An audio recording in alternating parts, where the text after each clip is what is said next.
చాలా రోజుల నుంచి నేను ఒకటి చెప్పాలనుకుంటున్నాను. ఈరోజు చెప్పాల్సిందే. యూట్యూబ్లో రిలీజ్ చేశాము. అక్కడ వచ్చే నంబర్స్ ఉంటాయి కదా, అన్నీ ఒరిజినల్.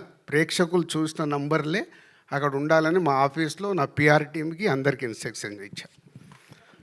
మిలియన్స్ డబ్బులు పెట్టి కొనకండి. ఎందుకంటే ఒరిజినల్గా మన ట్రైలర్ కానీ మన సాంగ్ కానీ ఎంత రీచ్ అవుతుందో మనకు తెలిస్తే మన సినిమా ఎంత రీచ్ అవుతుందో అర్థమవుతుంది.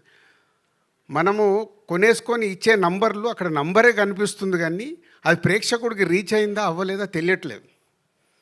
సో మళ్ళీ అది కూడా నేను మొదటి స్టెప్ వేసేసాను. కొంచెం కష్టమైనా ముందుకు వెళ్ళాల్సిందే. దానికి మీడియా మిత్రులు మీ సపోర్ట్ చాలా అవసరం.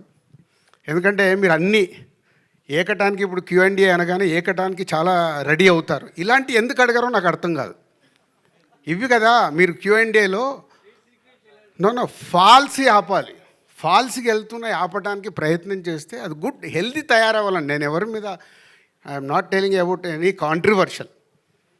జెన్యున్గా మన సినిమా ఎలా రీచ్ అవుతుంది మనకు తెలిసినప్పుడే, ఓహో మనం ఈ కంటెంట్ బాగా తీసాము, ఇది రీచ్ అవుతుంది, ఇది రీచ్ అవ్వట్లేదు అంటే ఏం చేయాలి? సో దానికి ఒక అవేర్నెస్ ఉండాలి. దానికోసం నేను నిర్ణయం తీసుకున్నా. నా పిఆర్ టీంకి చాలా స్ట్రిక్ట్గా చెప్పా.